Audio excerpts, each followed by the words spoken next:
Hey, how's it going, everybody? It is Jazzy, the Video Store Sasquatch here, and we are doing our Throwback Thursday. I have one new movie for you, and then we're going to continue the list of top tens here with my number 9 movie of all time, and of course, our Better Call Saul for the week. We have 4 episodes there. We are on season 5. We are pretty much at the end of season 5 after this week, and then we only have one more season left. So I mean, we're literally like last 3 weeks, maybe 4. I forget because the last season is a couple more episodes than the other seasons were. So um, yeah, it'll probably be about 3, 4 more weeks here of Better Call Saul. I'm looking forward to it. We got a lot coming to it. Why don't we start there? Season 5, episode 5, Dedicado on Mox. Came out March 16th, 2020. So all Stone Cold 316 day. Mike wakes up in Mexico with a wound from the before where he got beat up by the guys. Gus had taken him down to Mexico to like kind of let him cool off. And that's kind of his story here. He tries to build a charger because he's not sure if he's allowed to leave or not. And the lady literally hands him one. He calls Gus, and Gus tells him he's not really in the mood to discuss it yet. And then we kind of see more of that. And then throughout the episode, Mike helps the older lady with some home renovations and stuff like this, like fixing a leaky window seal and stuff like this. And he kind of realizes that he can go if he wants to go, but he just decides to stay. And finally, at the end of this episode, Gus shows up to him and tells him basically, like, I need your help. And the reason why I need your help is because they are coming after me and we are at war. And I know that you understand revenge. And I want you to help me with this revenge. Mike agrees to this. So that is the B story here. The main story is Saul. Now the old man is still helping the old man with Kim. Um, he kind of takes it a little bit too far because he does go past the point with Kim here where she wants to stop and he doesn't want to pretty much, and he kind of goes over her head here. I believe he pretty much no, I mean no, at this point in time they're still helping each other. There's a whole montage of this. This is the next episode, sorry. So Jimmy is still helping this old man. Pretty much Kim's behind him on this. She's paying Jimmy to do this, or Saul Goodman to do this. Saul is eventually going to take it too far this next episode, but this episode is when she wants out because her boss finally confronts her of maybe like a little misappropriation or some type of like conduct or malconduct or whatever that would hurt the reputation of the law firm and stuff like this. So he wants to take her off Mesa Verde for a while, and she kind of flips out on him, but she knows that she's kind of caught. So she goes back to Jimmy and she tells him, like, look, we can get this much money out of it, and I'll pay this much. So this is pretty good. We got to get out of this. So she did kind of back out there. The next episode here, Wexler versus Goodman, and we see Kim in her youth, and this is actually a pretty important shot here because we kind of see how Kim grew up. She was smart. Her mom shows up late after um about some kind of orchestra or something like this, like concert or maybe even practice. It's raining. She's waiting for her mom. Her mom shows up. She's drunk. She notices that her mom's drunk, and she just kind of walks home too. So it just kind of proves that she's been smart, but it kind of proves that it kind of shows why she kind of likes Jimmy because like her kind of surroundings growing up and stuff like this is all kind of interacts with Jimmy. So Jimmy's kind of like the perfect guy for her, really. Jimmy meets with a film crew student, and he wants to copy an old Mesa Verde um, commercial, and he like is going to eventually use this. And Kim, this is where Kim gets mad after he uses this to help win. Jimmy is outside the court, and he helps some prostitutes who he then hired to go fuck with Howard at a business meeting. Like, this is honestly this so the Goodman versus Wexler is. I made a note to even put this. This is the best episode I've seen of this show so far because it pretty much encapsulates everything about every character that you like, and it kind of shows them here. Nacho's meeting the warehouse with Mike and Gus. Finally, Gus kind of lets them know that hey, from now on, Nacho, you will be reporting to Mike here.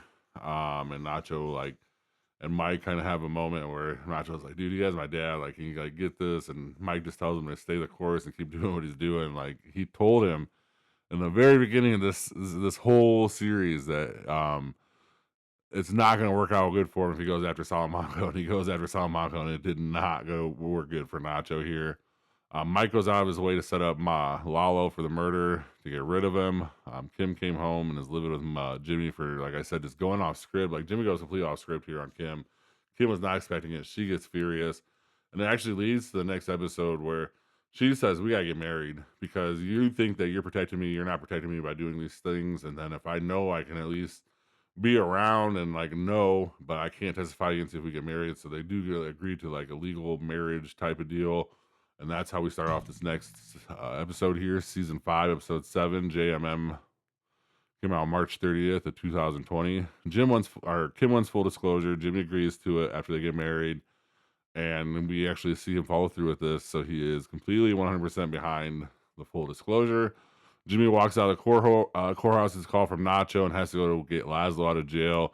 Laszlo does not get bond here, but he pretty much tells Jimmy that, hey, look, if you can get me out of here, no matter what, you're going to be a friend of the cartel. And a friend of the cartel means mucho money, mucho money. And Jimmy got that. That's why I said that we know that he's taking it serious because he does go home and he tells Kim everything that Lalo said, everything he's going to do for Lalo here, because Lalo does eventually get out because Mike has to help him out to get Nacho out of trouble. Nacho and Gus burn down like a thing. These 2-3 episodes are really like some of the best episodes like coming in. So it's really making me look forward to like the next season here because we're gonna get a hell of an ending. I guarantee it to the end of this season, and then we're gonna move forward with like the last 13 episodes where we're gonna know everything that's going on because we already know that Hank's involved. We already know that we eventually Walter White's gonna be involved because we know that they're building the super meth lab, and we're gonna see how that kind of interacted too, and how this all came together. So all this crazy stuff's about to happen with this. So this is why it's so good. Mike, like I said, helps him, all that. So that's the end of this. Jimmy agrees to help Lalo. Lalo gets out for $7 million bail. He says that's fine, and he tells Jimmy that he has to go get it. And Jimmy agrees to go get it, and this is where we are, season 5, episode 8, Bagman, April 6th of 2020. We open with the twins at a chop shop. They're grabbing $7 million to get Lalo out. Lalo is meeting with Jimmy and telling him how to get the twins and the money. Saul wants $100K to get the money, and Lalo agrees. Jim has to tell Kim that he's going to be in bed with the cartel, and he has to tell her that he has to go get the bail money. She does not like that. Saul goes and picks up the money from the twins. Someone is on his tail. Mike saves the day. Mike saves the day here. Like, even if you know anything about any TV series ever, when you think that like something like this is gonna happen, we know it's gonna go bad. It goes bad. Jimmy gets robbed, or Saul almost gets robbed. Mike saves the day. Then they have to walk through the desert. Kim gets worried. She eventually goes and talks to Lalo about it, and Lalo's like, "Dude, Saul's a cockroach. If he makes it in the next 24 hours, he's alive. If he doesn't, he's dead. There's nothing to worry about." So that's how Lalo feels about it. It's kind of F for Jimmy here. This is kind of where we end too, because Mike and Jimmy finally get out of the deal, and they're on their home stretch to getting home. It's going to be interesting to see the way Kim reacts to all this. It's going to be, like I said, this is setting up for a hell of a fucking season ending here, because the next 2 episodes are going to be like dynamite, because Lalo's going down from Gus somehow. Um, Nacho, I don't know where Nacho's head's at. I mean, it's going to be crazy here. And that is our Better Call Saul part of it. I think that's a little bit more. Yeah, so this is a good season. This is a great season. This is the best season so far, really, honestly. And there's been a lot of really good seasons. I honestly like this show a lot more than Breaking Bad. I'm gonna go back and watch Breaking Bad after I'm done with this, but I'll probably do that a lot quicker on my own, not as a part of this. But I just want to kind of like put all the pieces together and everything and get it around the same area. But this is a hell of a show here. So yeah, I'm glad I finally watched it. And that is Better Call Saul. And now we're on to Solo Mio, directed by Charles Kinane and Daniel Kinane, starring Kevin James, Nicole Gramado, and Kim Coates. Left heartbroken in Rome after a wedding disaster, a stranded groom finds his ruined honeymoon transformed by a determined local and a few meddling travelers, proving that sometimes heartbreak is only the beginning. Honestly, if you kind of seen Kevin James around over the winter, especially on the social medias, he was doing the teacher thing. He's definitely promoting this movie and like a kind of like I don't know how to explain it, but just kind of like in a real, like straightforward, like method acting way by being the character and going to places. I think he was at the Super Bowl alone, sat alone with the balloon, and stuff like that. So he did kind of try and promote this. I don't know. It is a movie. Nothing special about it. I get like a D plus. Really, to be honest with you. I mean, it's boring. It's like a movie if you like want to be pretentious and like movies. Like this is a movie you're gonna like a lot. It's just it's the same thing. He gets his heart broke. People help him that he doesn't know, and boom, there we are. So that's the review of this movie. I shouldn't even have watched it. I really shouldn't even have done the review on it because I really just did not like this movie. But we have to talk about one movie at least. So Solo Mio, there we are. This week is our number 9 movie of all time for me. So number 10 was last week, and that was Kill Bill: The Whole Bloody Affair. This one is Substance, directed by Coralie Farge, starring Demi Moore, Margaret Qualley, and Dennis Quaid. It just came out last year. A fading celebrity takes a black market drug, a cell-replicating substance that hopes to create a younger, better version of herself. I can tell you like this 3 or 4 reasons why this is one of my favorite movies because it made the list. Because one is one of the movies that introduced me to a whole new like genre of movie of horror movie in itself that I like. Two, it's crazy. It just has a wild ending, and it's kind of just like itself. But I get the message that it's kind of extending about your body and about like aging and like the processes. Like, there's just so much to like relate to here.